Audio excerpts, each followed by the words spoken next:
4 दिग्दर्शक, 4 कवी, एक चित्रपट असा हा बायोस्कोप या वीकेंडसाठी एक सुंदर अनुभव ठरणार आहे। या चित्रपटात तुम्हाला 4 कथा पाहायला मिळतात। त्यातली पहिली कथा दिले नादान, मिर्झा गालिब यांच्या या कवितेवर आधारित ही कथा। या कवितेचा एक वेगळा पैलू या निमित्ताने इथे उलगडतो। नेपथ्य, पार्श्वसंगीत, तसेच नीना कुलकर्णी आणि सुहास पळशीकर यांचे उत्कृष्ट अभिनय, गजेंद्र अहिरे यांचं दिग्दर्शन, ह्या अर्थातच या चित्रपटातल्या जमेच्या बाजू आहेत। परंतु जेव्हा निर्मला देवी त्यांचे जुन्या मैफिलीचे अनुभव सांगू लागतात, तेव्हा केवळ मौखिक अनुभव ऐकण्याऐवजी तो भूतकाळ समोर रंगला असता तर ही कथा आणखी काळजाला भिडली असती। शुभा जोशी यांच्या गायकीने आणि नरेंद्र भिडे यांच्या संगीताने दिले नादान मनावर स्वार होतोय। स्पृहा जोशी आणि कुशल बद्रिके यांना घेऊन विजू माने यांनी सादर केलेला एक होता काऊ ही कथा सगळ्या फेअर स्किन साठीच्या प्रोडक्ट्सना एक उत्तम उत्तर आहे। शुद्ध प्रेमाच्या नात्यामध्ये काळा रंग हा अडथळा होऊ शकतो का, याची उकल म्हणजे एक होता काऊ। खूप मनोरंजक आणि मनाला हळूवार स्पर्श करणारी ही कदाचित पहिलीच लव्ह स्टोरी असावी जी इतक्या कमी वेळात बरंच काही सांगून जाते। त्यामुळे एक होता काऊचं विशेष कौतुक। उत्तम कथा आणि उत्तम अभिनयासोबत चित्रपटात सुंदर सुंदर फ्रेम्स आणि अनोखे कॅमेरा अँगल्स पाहायला मिळतात।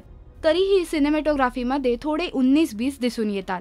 पाकळी आणि कावळ्या यांच्या मनातली तगमग किंवा एकमेकांच्या सतत समोर असूनही असणारा विरह आणि त्याला तितकाच समर्पक असा कथेचा शेवट, थोडक्यात एक होता काऊचं हे समीकरण नक्कीच तुम्हाला गुंतवून ठेवतं।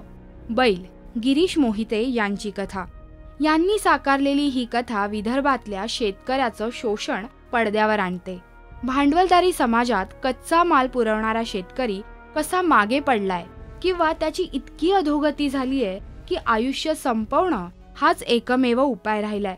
लोकनाथ यशवंत यांची कविता जेव्हा बॅकग्राऊंडला ऐकू येते तेव्हा जाणवतं की शेतकरी आणि त्याचा बैल यांच्या जगण्यात तसा काही फरक नव्हता, पण एवढं शोषण सहन करूनही जिवंत राहिलेला बैल मालकापेक्षा धैर्यवान आहे का, हा प्रश्न निर्माण होतो आणि आपल्याला विचार करण्यास भाग पाडतो।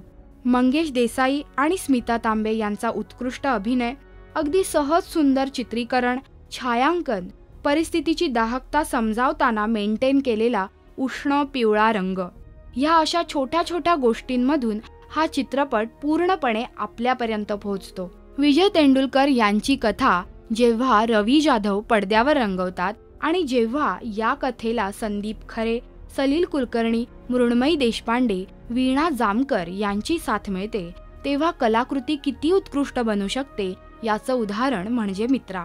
संपूर्ण कथा ब्लॅक अँड व्हाईट, साधारण भारत स्वतंत्र होण्याचा काळ, अगदी 15 ऑगस्टच्या आसपासचा।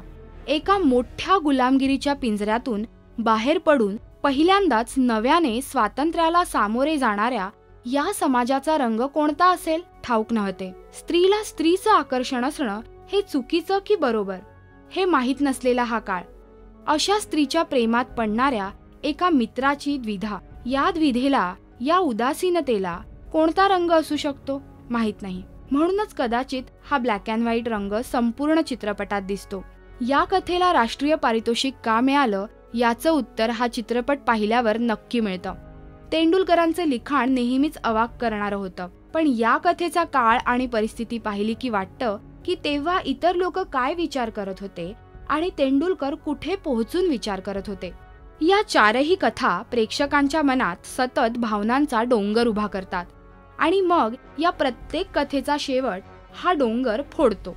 उत्तरं मिळतात पण अस्वस्थता तशीच ठेवतात। या कथांच्या नरेशनला एक वजन येतं, ते अर्थात गुलजार यांच्या आवाजामुळे। हा चित्रपट गुलजार यांच्या साहित्य कलेला दिलेला एक वेगळाच ट्रिब्यूट म्हणायला काहीच हरकत नाही।